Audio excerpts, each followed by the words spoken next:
Salut chers internautes, je suis très heureuse de vous retrouver sur Télé'Asu pour cette édition spéciale d'Écotech. Cela fait donc 2 ans que Mitwa Ng'ambi a frôlé le sol du Cameroun pour prendre la tête de MTN Cameroun. Avec elle, on dresse le bilan. On parle absolument de tout. L'affaire Danpullo, où en est-on? La dégradation du réseau, les appels ne passent pas, les messages lorsqu'on fait des dépôts et retraits mobile money n'arrivent pas à temps. Qu'est-ce qui se passe? Comment résoudre ce problème? On parle aussi, évidemment, c'est une femme, de la place de la femme dans une entreprise comme MTN Cameroun, où en sont les questions du genre, de la responsabilité sociétale des entreprises. Que fait MTN pour que les communautés qui font sa force puissent bénéficier en retour de toutes les retombées financières engendrées par l'entreprise. Évidemment, on aborde aussi la question d'Internet, la qualité de la connexion, les coûts, la fibre optique, l'épineuse question de la fibre optique, j'ai envie de dire. Alors de tout cela, j'en parle avec quelques confrères. Installez-vous pour 1 heure d'entretien non-stop.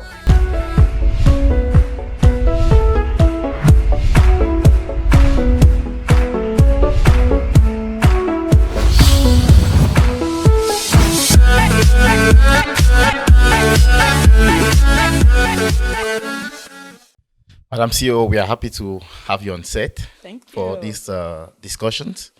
Now, let's get straight to business. 2 years ago, when you were appointed, you had a strict mandate to implement MTN's 2025 strategy. Yeah.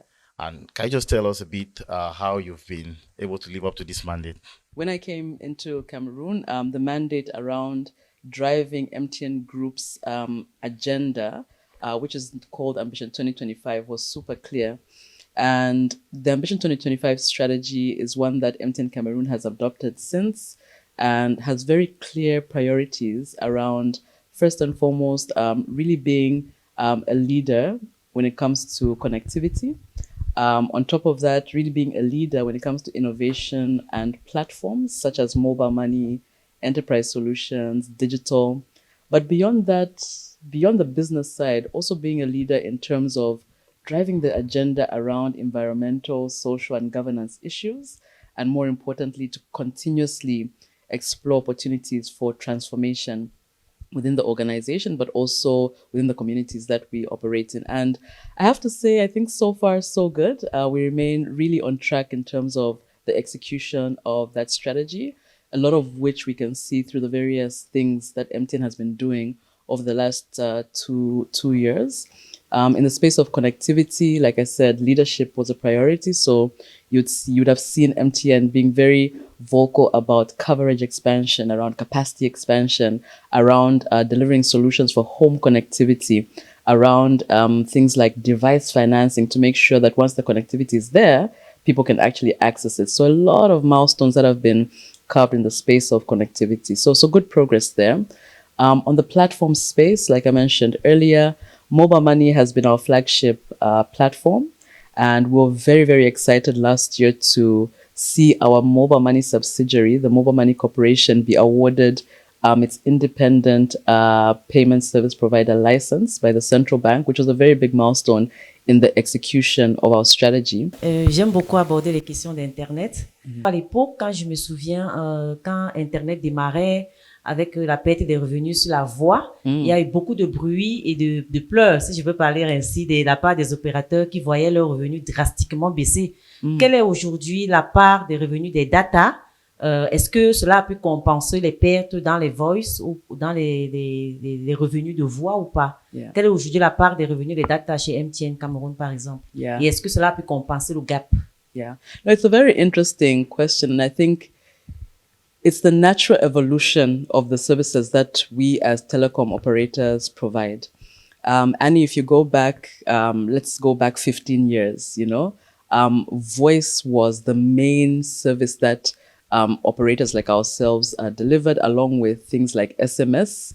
And since you like the subject of data, even MMS, if you remember, back in the day, But technology evolved, enter the conversations around 2G, then later we introduced 3G, later on introduced 4G, and now there are even conversations about 5G. So we expect that naturally with the higher adoption of internet services, especially because there are other communication tools over the internet, such as our own application called Ayoba, but there's also WhatsApp and so on and so forth, that the consumer behavior could shift from voice to data. So it's a natural evolution.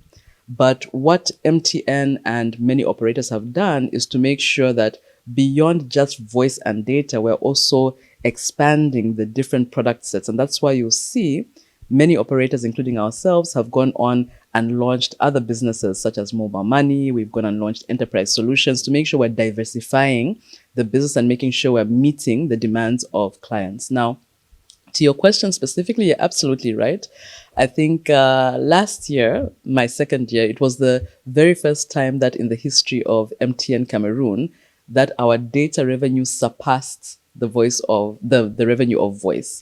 And it's quite a significant milestone, but not one that we are afraid of, one that we have been deliberate and conscious of because we ourselves have been driving for the adoption and penetration of the use of the internet.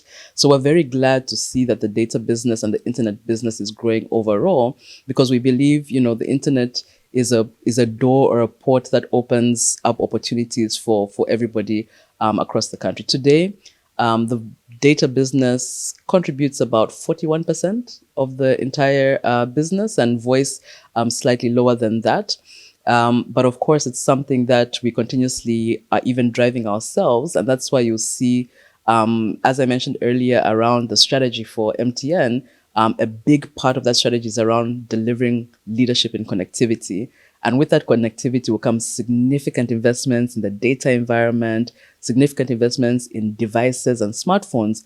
We are the ones who are also wanting to see that evolution from voice into data. So there is a shift in consumer behavior, yes, but not something that we're concerned about because strategically, we would like to see a whole lot more use cases that consumers make use of on our network. Quel est votre regard sur l'environnement des affaires au Cameroun? Est-ce qu'il y a des trucs qui vous ont marqué positivement ou négativement durant ces deux précédentes années? Number one, I was very pleasantly surprised by the people of Cameroun. I find a very strong entrepreneurial spirit within Cameroun, which is very rare. And I can say this with authority because I come from outside Cameroun.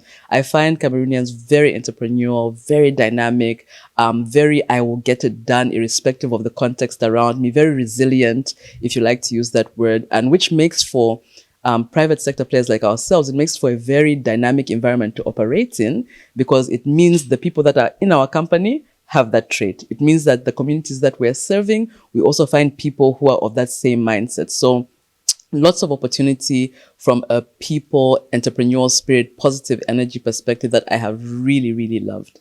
On the flip side as well, I regard Cameroun as a country and a market as one that has huge opportunity. As you know, I came from Rwanda, which also is very, very dynamic in its own right as far as the vision for ICT is concerned. But the one thing that I have really enjoyed out of Cameroun is just the vastness and the diversity of the opportunity that exists. We have a population of almost 30 million. We have such a diverse culture and context and background from the north to the south, the east to the west. And I've had the privilege of traveling across the country. So I've had the privilege to experience and almost touch the opportunities that exist out there. And I think why that's so refreshing for me as the leader of MTN Cameroun is that it gives us a very good indication of where the investments should go. And, it gives us a very good indication of the various and diverse needs of consumers because they're very varying and very different. So huge business opportunity, huge opportunity for expansion, which has been extremely refreshing. At the same time, of course, because I hear your question around, both positive and negative, and I wouldn't say negative, but I'll just say maybe challenging, which as any leader in the private sector, you have to work through. There are, of course, a number of things that within the business environment you find as a leader are within your control and some of them which are not. And I know at some point we're going to talk about things like quality of service, where we, for instance, have been very, very particular about being on top of the things that we need to do to improve the quality of service. I mean, the first person who wants to deliver quality service to consumers is us ourselves, because at the end of the day, a happy customer is a loyal customer. A loyal customer is a revenue generating customer. So it's in our business interest to deliver quality service to consumers. So while we do have things that are within our control, there are also some challenges, and some of which I'm sure we'll talk about, whether it's through, electricity, whether it's through things like fiber cuts, and those kind of things do pose some sort of challenges to operations in business. But again, this is why we are here, right? This is why we're here to make sure we navigate through those challenges, to make sure we honor the commitment that we have to our customers. So how far have you gone with ameliorating your services? And also the $225 million US capital investments, particularly in technology and network services.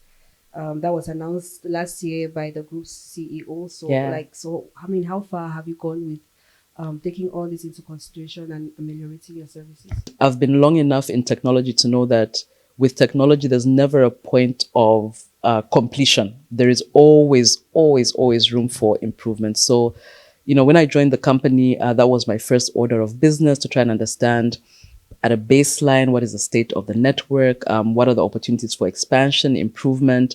So even when, like you referenced, the mode avion happened early last year, it came at a time we were already very aware of some of the things that we needed to do to improve the quality of the network. And if I go back in the last 12 months, we made some very open commitments around the improvement of quality of service. Number one, we as MTN said initially that we would invest close to 30 billion francs, which is roughly about $60 million in 2023, which we did. That was then backed up by, like you said, our group president and CEO, Mr. Ralph Mupita, making the statement that Cameroon is a market of interest for us. We value the market of Cameroon, and therefore we are committing over the next 3 years, $225 million, which has continued also into 2024.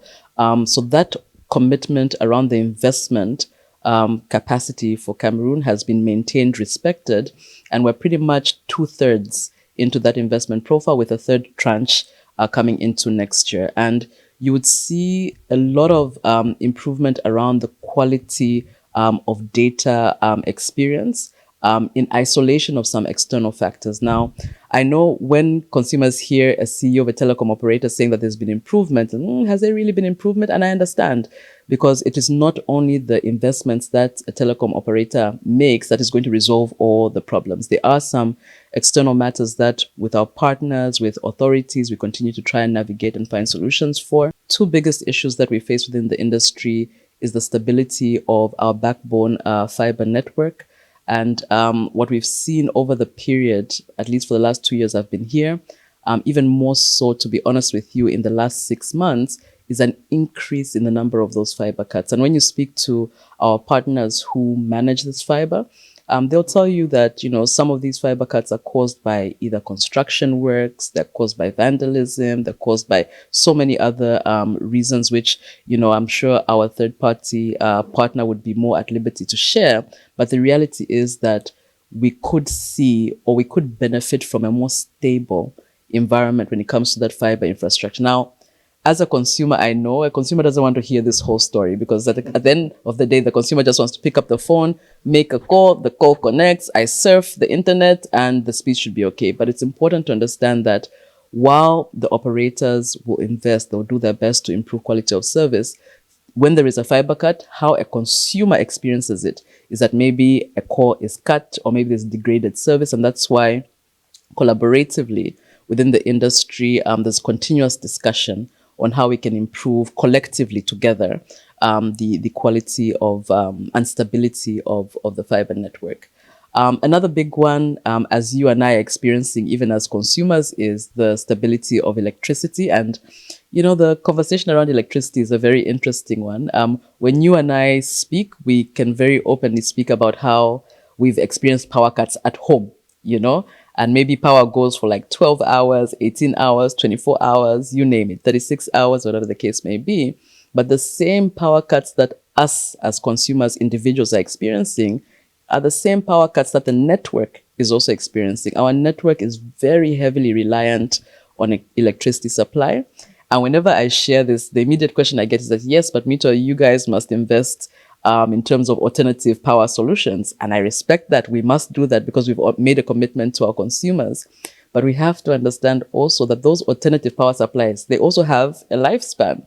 By the time we as MTN have invested in things like batteries, we're now investing in things like solar. Even those have only so much that they can run on, right? So if we have batteries, they probably have autonomy for about 12 hours, right? So if there's a power cut that goes beyond 12 hours, normally a site can be affected. But we try to minimize those as much as possible. So these are some of the things that affect the quality of service, but we don't sit back and relent on resolution of those challenges. Like I said, MTN, together with other industry players, together with the stakeholders who are within this ecosystem, we continue to seek collaborative ways to resolve those. Because at the end of the day, what we want a happy consumer, and the only way that consumer is happy is if some of those issues are mitigated.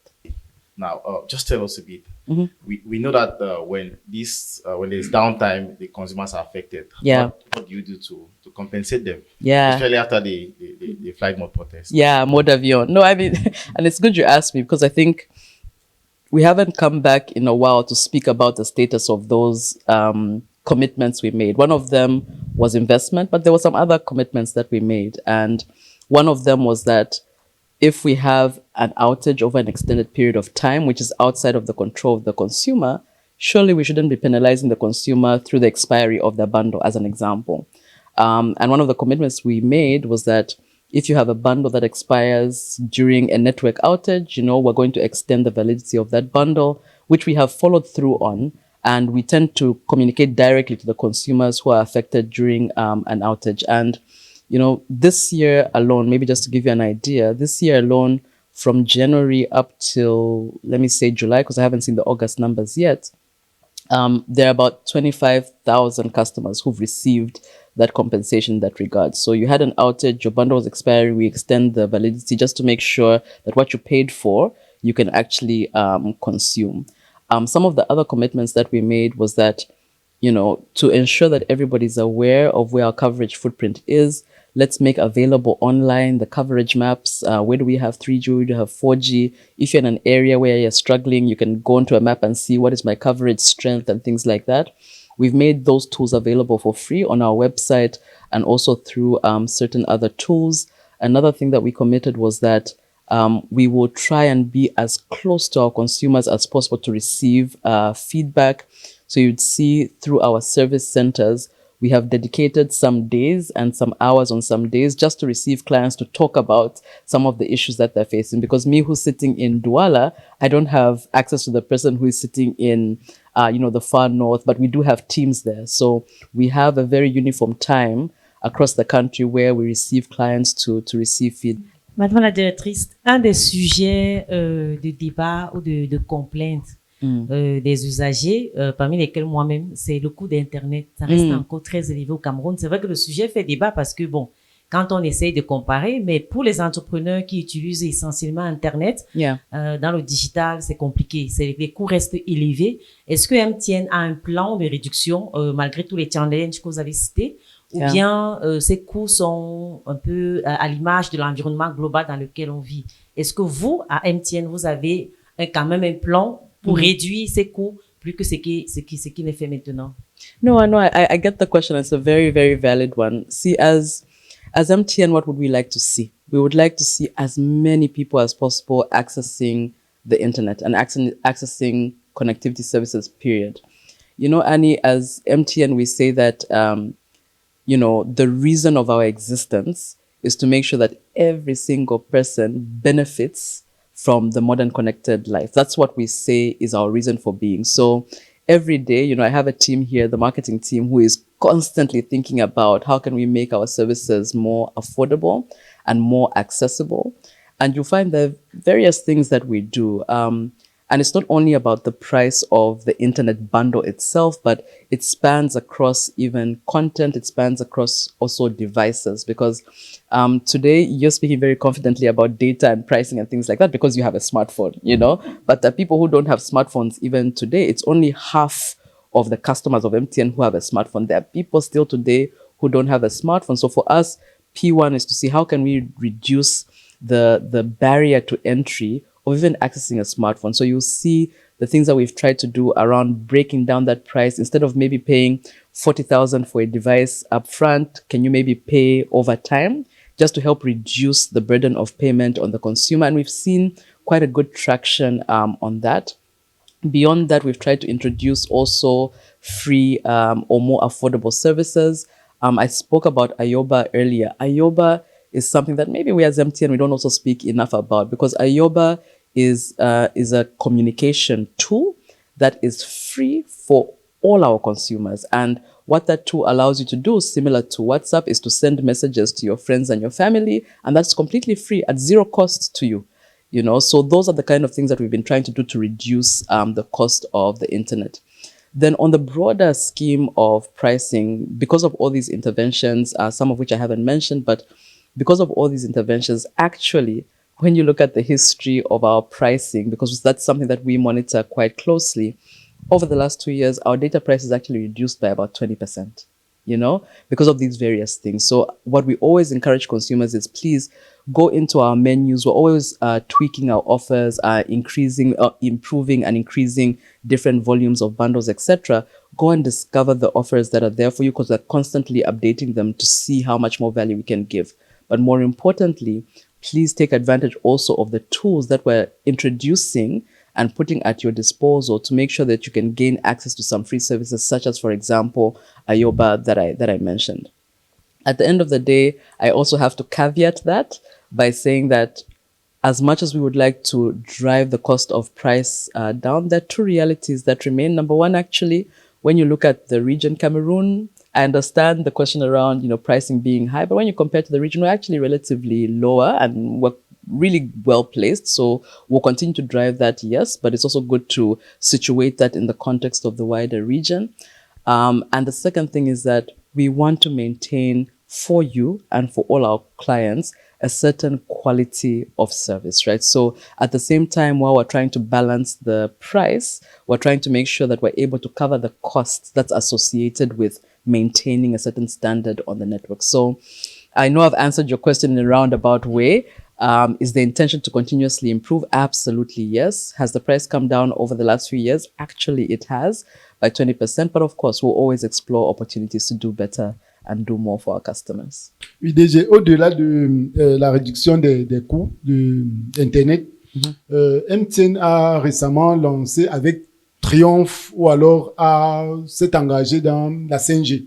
Je crois il y a quelques mois, quelques années, et après ça s'est arrêté. Alors que le consommateur a besoin, au-delà de la réduction des coûts, la vitesse d'Internet. Et aujourd'hui, nous sommes toujours dans la 4G. Alors, qu'est-ce qui bloque? So are we still interested in delivering 5G for Cameroon? Absolutely, yes. I mean, as an MTN group, it's in our strategy to make sure that the technologies that we provide are also evolving with the times. But I have to be honest with you in saying that there are certain things that need to be in place before an operator can launch 5G, because we're also respectful of the laws of the land. And through the leadership of Her Excellency, the Minister of Post and Telecoms, it's a project that is being led by the ministry in terms of establishing, first and foremost, the regulatory framework under which 5G would operate. And that's requiring a bit more study and in-depth engagements between the ministry and sector players. And as soon as that is done, we as MTN, of course, will put forth our intentions. So I wouldn't say that it's blocked or it's halted. I think rather let's say that c'est en cours. It's on course, and it's following a natural course of events, which is led by the ministry. And we as sector players are also actively participating in that. It will come. Let's talk about Starlink. Yeah. So in other markets in Africa, like in Kenya, for example, mobile network operators have raised regulatory concerns about Elon Musk Starlink and, you know, the satellite internet service. Do you have similar fears in Cameroon about Starlink and its incoming in Cameroon? And, you know, just Cameroonians and your consumers using Starlink, is that a problem with like the regulatory issues that other people have? Do you have those concerns as well? Yeah. No, it's interesting. I think to answer your question, we must try and visit the concerns that some of those other countries have raised. And you'll see a lot of the concerns being raised in markets where such satellite providers have not been licensed, legitimately. And the concerns really stem around the need for us as all industry players to maintain harmony, security in that regard. So I think, to answer your question slightly differently, are we concerned about satellite players entering Cameroon?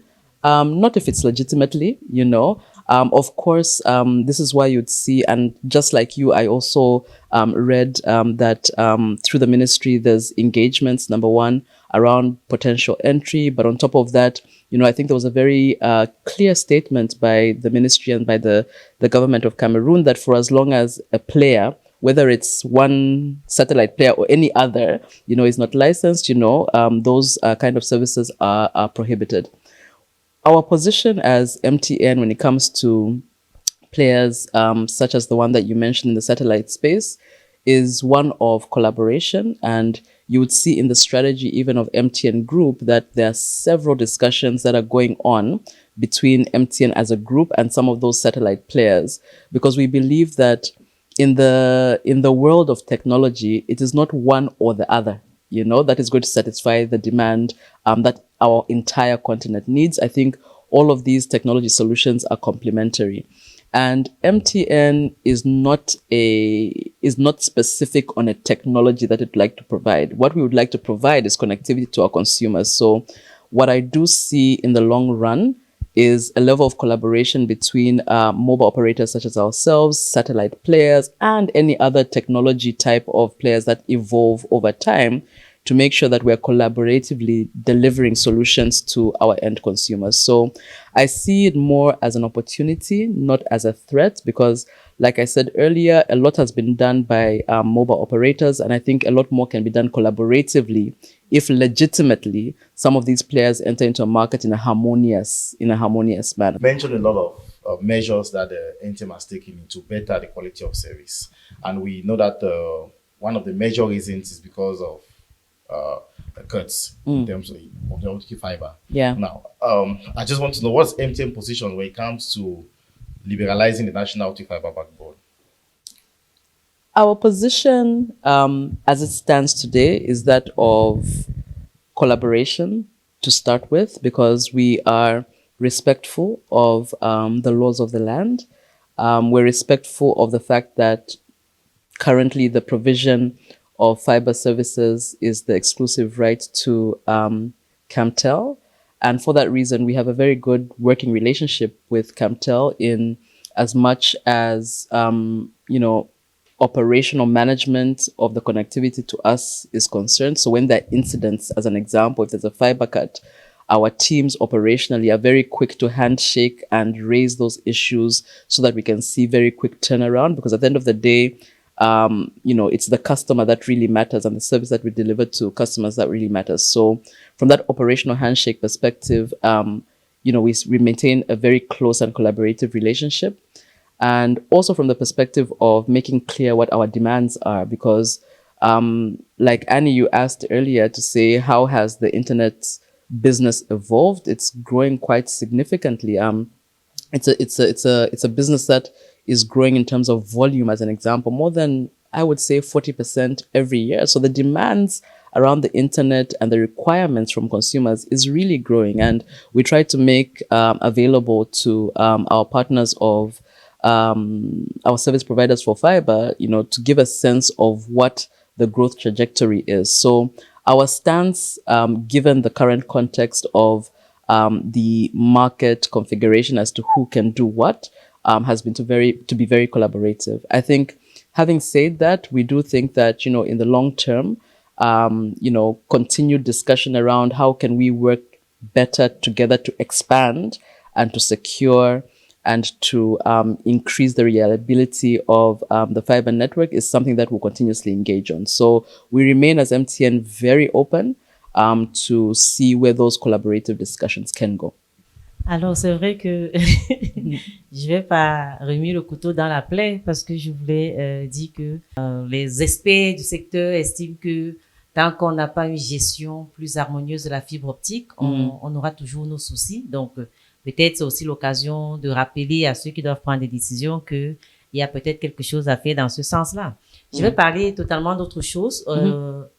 Tout dernièrement, MTN, justement, il y a eu beaucoup de débats dans la presse par rapport à une affaire qui vous oppose à l'homme d'affaires camerounais Danpullo. Baba Danpullo. Aujourd'hui, il y a eu une petite accalmie ou alors la presse n'en parle plus avec autant d'ardeur qu'avant. Mais est-ce que l'affaire finit? Est-ce que vous avez réglé vos différends? Où est-ce qu'on en est aujourd'hui, à l'heure actuelle? Ooh, I can answer your question in a short way or a long way. The very short answer is the case finished? No, unfortunately.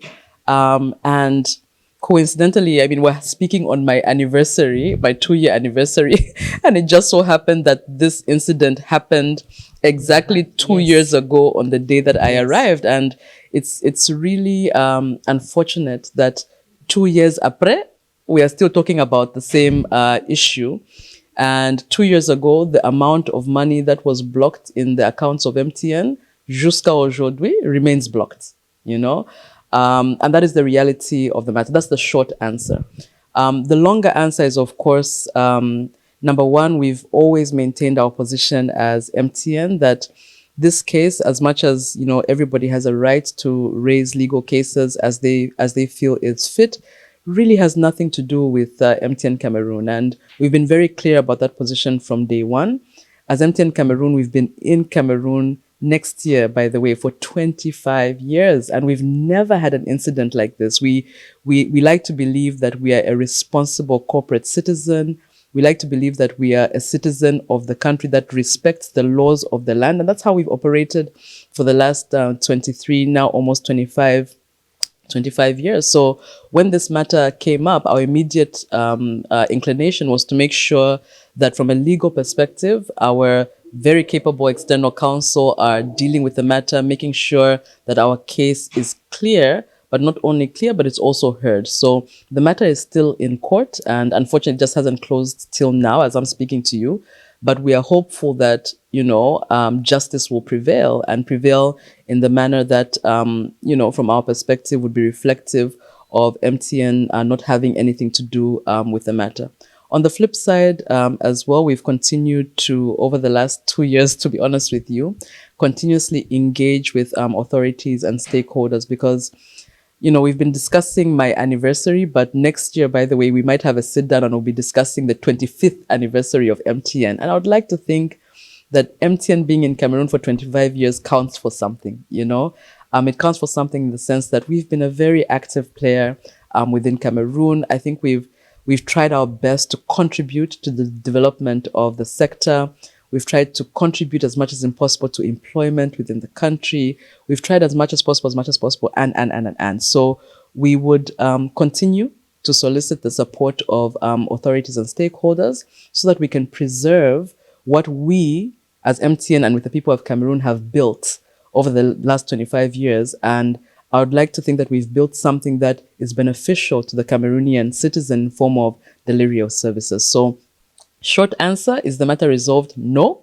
Long answer, we are hopeful that it will be resolved and will continuously engage as we have been doing for the last 2 years with authorities on the matter. Justement, à la suite de ça, il faut dire que au regard de ces malentendus, alors de cette incompréhension, MTN, c'est comme si ça n'a même pas fait bouger la maison n'a même pas paniqué, alors qu'au dehors, les gens se disaient que MTN va fermer, les employés seront au chômage. Mais est-ce que ça a véritablement impacté les activités des opérations de MTN? I would say yes. I mean, with any legal battle, first and foremost, it poses as a very huge distraction because, you know, we've been talking about here how there's so many needs within Cameroon as far as ICT is concerned. And that's what we want to be focused on. You know, we want to be focused on the delivery of digital solutions for Cameroonians. This is why we're here. So when we are pulled into a case which doesn't necessarily involve us directly, of course, it does serve, number one, as a distraction. So we do have quite a bit of time and effort spent in trying to plead our case within the courts, etc. Probably one could argue that could be time spent rather focused on the core essence of our business, which is to deliver digital solutions to Cameroon. Apart from that, of course, it has come at a cost to the business. We have to be honest, because for every time that we appear in court, for every time that we have external counsel, for every time that we have to travel to make our case known, that is a cost that maybe some of those monies that we're spending on trying to resolve this matter could have been spent in developing the business a little bit more. But now we're having to be a bit distracted between the resources that we know the country needs in form of development and now trying to deal with this case. I think thirdly and finally is the fact that, when you have more than 14 billion francs locked, that's 14 billion that we as MTN Cameroun could have been using for something else. That is the reality. And I know hidden in your question is, okay, but how have you been operating? We haven't been operating with ease. I mean, it's been challenging, but we have been very grateful to the banking partners that we have, because we've managed to operate through facilities. We've managed to operate through various support from partners and suppliers.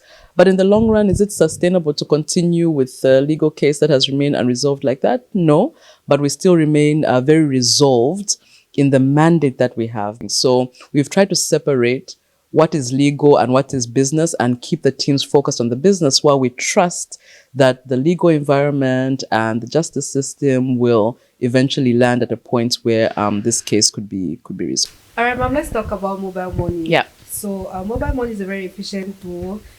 It makes transactions very easy for most of us. Yeah. But there's a very big problem that many users face, which is scams. A lot of people get scammed.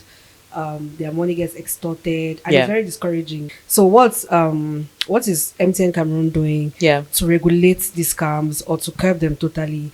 Is there anything that your company is doing or is putting in place to make sure that these things don't keep reoccurring and that users don't keep being victims of these kinds of No, I get that. And thanks for sharing the question, Clarice, because it's something that we as MTN, through our mobile money subsidiary, are constantly reflecting about.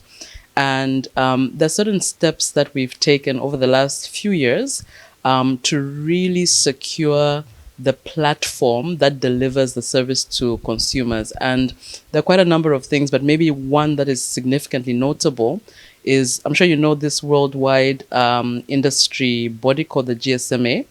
And the GSMA, when you call upon them, they're able to certify the security and the reliability of your mobile money service. And we as MTN and Mobile Money Corporation in Cameroon, we got our platform certified almost 2 years ago. So technically, the system is extremely robust and extremely secure, and customers and consumers across the entire country can draw confidence from that.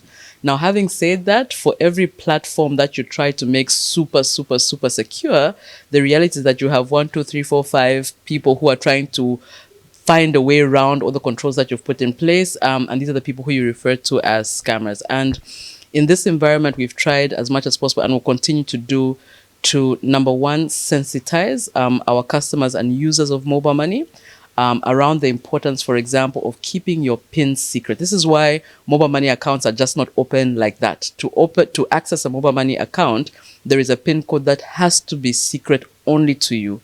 And we've also tried to, through these sensitization campaigns, make our customers aware that MTN will never call you to ask you for your PIN. So if you receive a call from someone asking for your PIN, please know that potentially that's somebody who is trying to, irregularly try to get access to your funds. So refrain from that. We've also tried as much as possible to make visible the types of scams that people do. Because these scams are also changing almost every other day. You'll find maybe you receive an SMS and the sender of the SMS is an actual phone number, but it's showing as though it's a transaction from MTN Mobile Money. And we've tried to explain to customers that if you do not see a sender called Mobile Money, it's potentially not from MTN. If you have not transacted, there is no reason for you to receive a notification that is prompting you to enter a PIN. So just be very, very conscious around responding to some of these alerts that come. And sometimes some of these scammers are quite intelligent. They'll try and, over a short space of time, hit a number of transactions. And at the back end, beyond the sensitization and education of customers, we're also exploring more intelligent solutions to detect some of that kind of behavior, so we can also proactively potentially suspend and block to protect consumers' accounts. And it's something that we'll continuously reflect upon to see how we improve, but not only as MTN, but also really as an industry, because it's something that is not unique only to MTN. We're also thinking about potential collaborations with people like the banks, because they also potentially face things like this. And even more importantly, with the security organs of the country, such as Antique as an example, to see how do we together continue to strengthen and protect our consumers. Because at the end of the day, like you said, mobile money is the perfect solution to drive financial inclusion for any country, Cameroon included. So would like as much as possible to build that trust and confidence, because the platform itself is super secure. But together with all these industry players that I referred to just now, it's also about sensitizing the general consumer and the general public around the things to be wary of and the things to avoid in order to protect your mobile money. Tell us what importance do you attach to the mobile money segment, and what are your projections? Yeah. And also, what is the relationship between NTM mobile money Yeah. and other financial establishment when it comes to interoperability? Yeah. No, mobile money is a very significant part of our business, not only in Cameroon, but as a group, as a whole, because we as MTN, like I said, we have the belief that every single person must have access to the modern connected life. And that modern connected life includes also access to financial services. And in the history of financial services, I think it's very clear that there's been certain segments of society that have not had access to financial services. And that's why the mobile money offering or the mobile money solution comes as a very good alternative to all segments of society. So it's a very huge part of our agenda, because we are driving digital and therefore financial inclusion, period. But I think on top of that, we place significant importance on it because we've seen the level of appetite that's there within our consumer bases. And it's a business, like you rightly said, one that has grown quite significantly over the last few years. If I look at the pace at which mobile money has grown, we're probably talking about on average between 30 and 40% also every year. So the demand is there. The need for a digital financial solution that is flexible and easily accessible, easy to manage, easy to understand is there. And so we'll continue to place a lot of investment and focus on that. Our group president, when he talked about the investments that are committed for Cameroon over the next 3 years, he mentioned about $225 million. A portion of that is also towards mobile money. So you'd see us, still playing a very active part in onboarding customers who are not yet connected to mobile money, but beyond that, also expanding the services that we provide on mobile money. So you and me who are already using mobile money can find different use cases for it. With the award of the payments service provider license to the subsidiary mobile money, you'd also see a lot more services such as lending, just so we can deepen and enrichen the kind of financial services that are available to the average Cameroonian. So we have huge expectations from that business line. We also have huge investment ambitions in that business line as well. And we expect, like we've seen over the last few years, for it to continue growing at least at a double-digit level for quite a while to come. Do you have challenges at the level of interoperability? Interoperability is a question that you asked. So what we tend to do with interoperability, as you know, we have a state-established switch, which we are all, as industry players, connected to. So today, you're able to send or receive money across mobile operator networks. You're also able to send or receive money through certain banks. Of course, is there room for improvement around the interconnection and interoperability of all these partners? Absolutely, yes. We receive constantly feedback from consumers around maybe the time that it takes to receive the money, if there are any issues, the time that it takes to resolve those issues. And it's something that is a very big agenda item on the CEO of Mobile Money's desk in terms of continuously improving and working through the challenges of interoperability. But something that would like to see, to be honest, in the very near term, a very seamless experience also for our consumers. Madame la directrice générale, parlons d'un autre sujet qui me tient aussi à cœur, c'est la responsabilité sociétale des entreprises. Les grandes entreprises comme MTN, qui sont parmi les premiers contributeurs en termes d'impôts et aussi parmi les premiers en termes de chiffre d'affaires dans notre environnement, on s'attend à ce que normalement ou naturellement, vous puissiez reverser une partie de ces revenus-là auprès des populations autour de vous pour améliorer leur vie. À travers sa fondation, justement, MTN a quelques initiatives dans ce sens-là. Je me rappelle un peu des salles digitales à Bomban. Vous avez planté des arbres, près de 1000 arbres dans quelques régions du Cameroun, 6 ou 7. Des initiatives envers les handicapés aussi, pour qu'ils soient inclus dans le monde digital. Quel est le bilan que vous dressez de votre passage à la tête des MTN 2 ans après, en rapport avec ces activités? Quelle est la place de ces RSE-là pour une entreprise comme MTN? Et quelles sont les initiatives dont vous êtes le plus fier, en quelque sorte? C'est-à-dire, s'il fallait sortir quelques-unes qui vous ont vraiment marqué, ce seraient lesquelles? Yeah. No, I'm smiling because, it's some of the work that we do through the foundation is really what gives our work meaning. We're not just here as a service provider to provide connectivity and generate value from it. We see ourselves as MTN Cameroun, also as a citizen of Cameroon and a member of society and a member of the communities that we operate in. So we'd like to see our role not only as a service provider, but also a very active participant in developing the communities that we operate in. And that's why really the MTN Foundation was born all those years ago, to be the arm of the organization whose sole preoccupation is to think about how can we improve the lives of the communities that we operate in. And that's why, like you said, you've seen a number of initiatives running in that regard, primarily around education, around health, around women and youth empowerment, and sometimes also around the priorities generally of the nation at large. Whether it's through, when COVID was there, we were very active in terms of the participation or contribution of vaccines and things like that. So it's something that we hold very, very dear, and so dear, to be honest with you, to the point where every year the staff of MTN, they dedicate 21 days in June. As you would know, we've been running the 21 days of Yellow Care for many years. And during those 21 days, it's our own staff using their own resources, using their own time, their own energy to go and work on some of these community development projects. That's how important our corporate social investments are to MTN as a brand. And it's something that we have built into the culture of the company ever since we were born.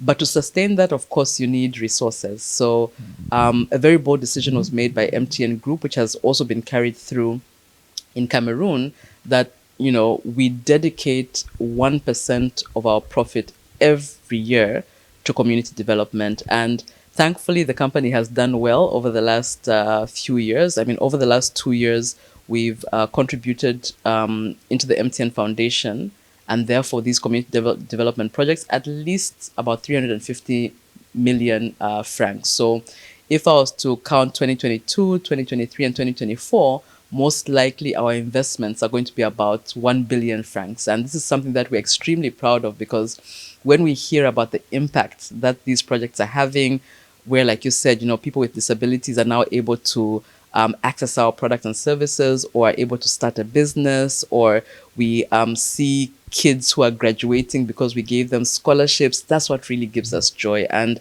I don't believe that's something that we're going to stop in the short term. We're turning 25 years next year, so I'm really excited to see some of the key projects that we're also going to roll out then. Some that I'm particularly proud of, you mentioned the disability support project, and this project, it really came out of a realization that we like to say that we will never leave anyone behind. That's our mantra as well. Everybody deserves the benefits of a modern connected life. That's what we say. But we also realized at a certain point that when we say everyone should no one should be left behind, people who are hard of hearing or cannot see or cannot speak, are we really serving them? That's why that project Kautal was born, to say, okay, if somebody who cannot speak visits one of our service centers or our shops across the country, we should be able to receive them just the way we receive anybody else. So our teams, for example, went through sign language training. So now they're able to communicate very clearly. We haven't completed yet, but some of our shops have now got, wheelchair accessibility. So those are the kind of things that makes us excited. And particularly on this one, I'm extremely proud of the team that is MTN for doing that. Another key one that I'm proud of, there are many, but I'll mention maybe just one more. Earlier this year, we launched what we call the One Goal Alliance.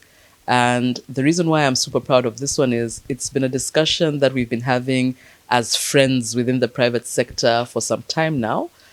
Because when you visit any corporate, they'll tell you that they are also pursuing some community development projects or other, whether it's education, whether it's health, whatever the case may be. But we realize that all of us in our small way, if we try to continue to do projects individually, maybe the impact and the scale will not be felt within the community as much as it should. So there are 7 of us, private sector companies, and MTN, we took the lead to invite them.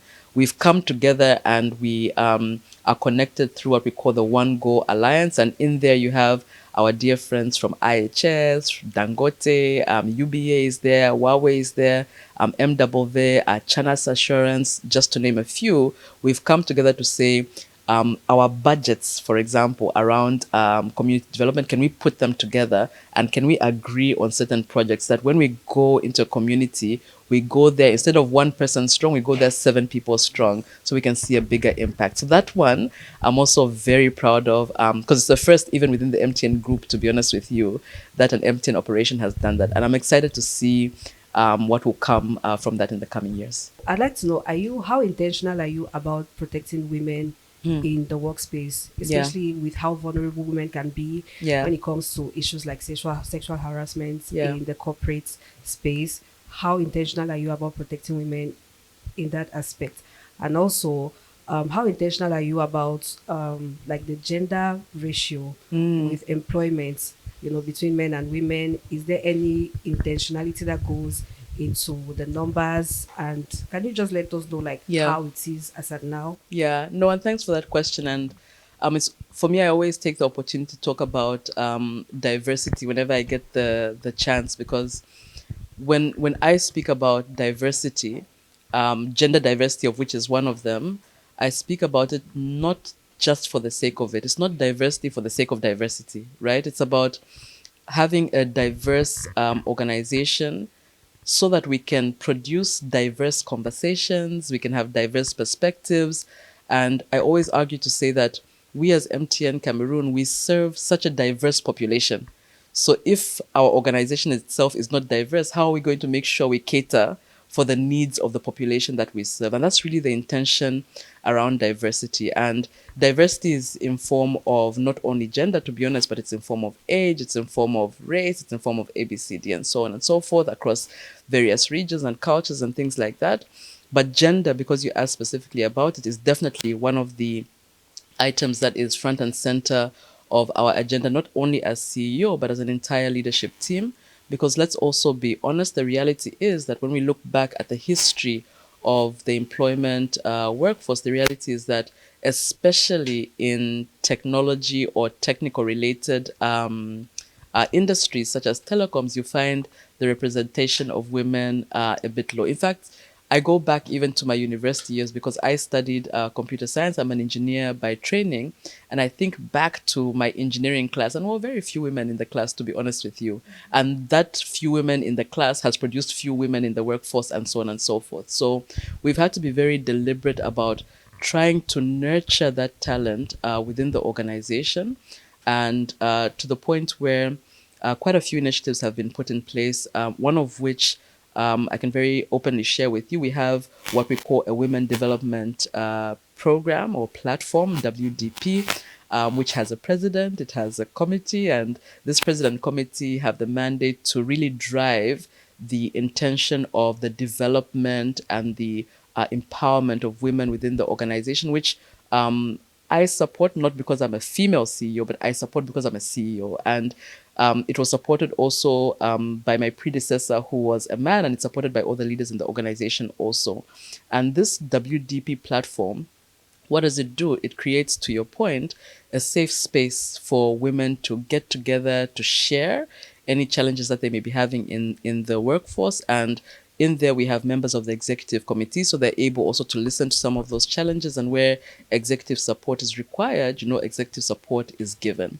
But beyond creating a safe space, WDP also challenges the women a little bit to say, these are the development areas that you may have. These are the opportunities that we are creating for you to develop. Now walk through the door as well to capture those opportunities. So we remain very conscious about driving diversity within the workforce, really for the diversity in experiences and expertise that we know that's going to yield. Today, we are about, I would say, roughly about 35% of our workforce that is female.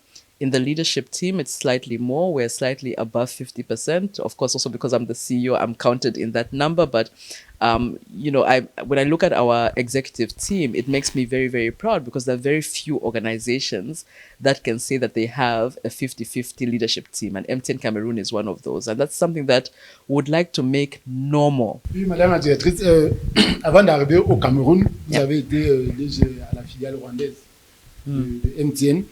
Et quand on regarde le leadership que vous menez, le management que vous menez ici au niveau du Cameroun, est-ce qu'il y a une comparaison, à faire avec ce que vous avez fait au niveau du Rwanda?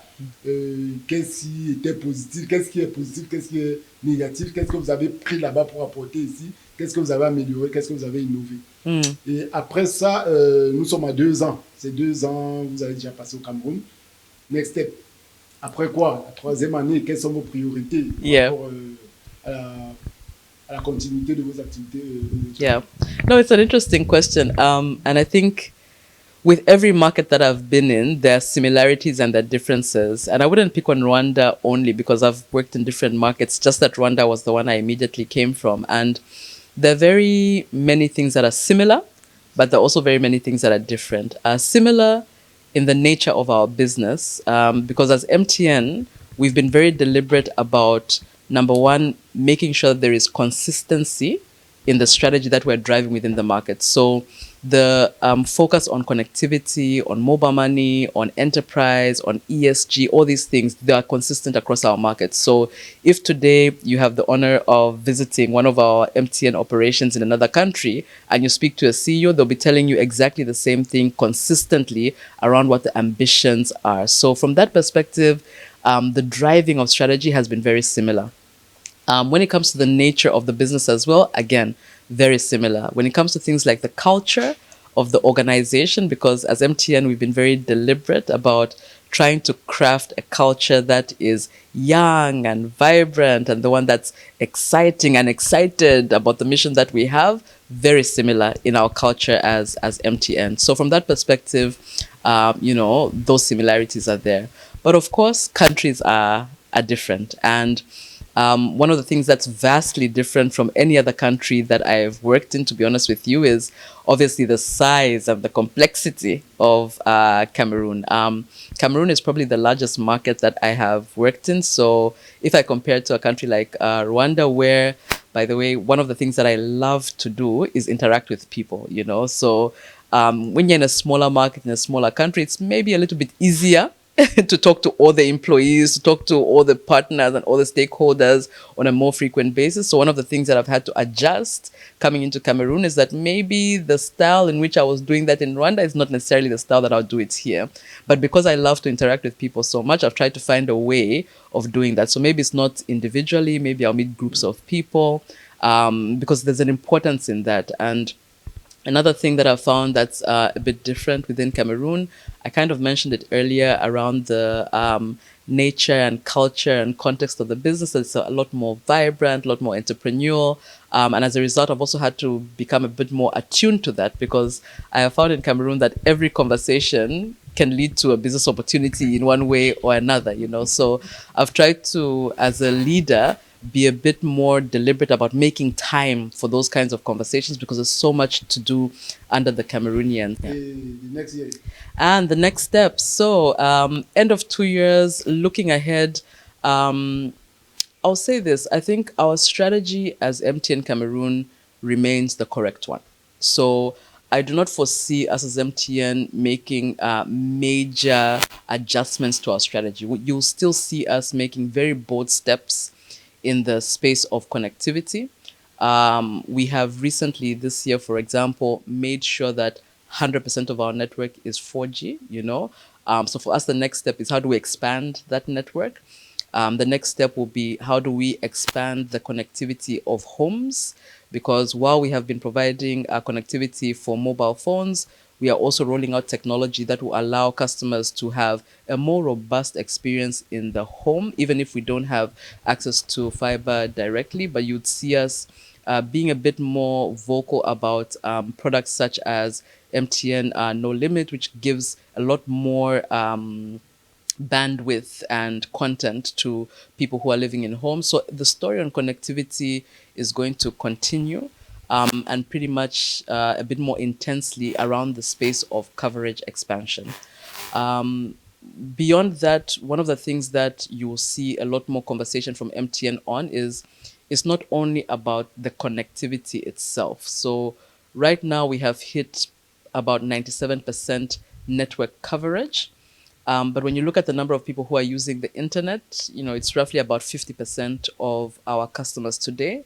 So a lot of focus and emphasis we shall place not only in 2024, but also beyond over the next 2-3 years is how do we increase the number of people who have smartphones? And we had the discussion earlier, how do we reduce the barrier of entry and access into smartphones? So you see us talking a lot about devices and device financing and partnerships with the likes of Transient, Technos, the iTels, to try and make sure that as much as we have rolled out the connectivity, the devices are also there in the hands of consumers that they can access that connectivity.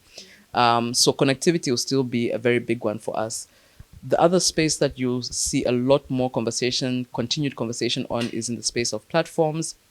Mobile money, my dear brother here, he asked me, what the projections are into the future. Mobile money, we remain very resolute on in terms of beyond what we've done today, expanding the kind of products that are offered via mobile money. We're very preoccupied by finding what are those things that our consumers need in form of solutions. One of the things that whenever I go out into the market, people always ask me, but why haven't you created a solution, for example, for tontines on mobile money, So those are the kind of things that you're going to be seeing from MTN, finding solutions that make sense for consumers using the technology and the platforms that we already have.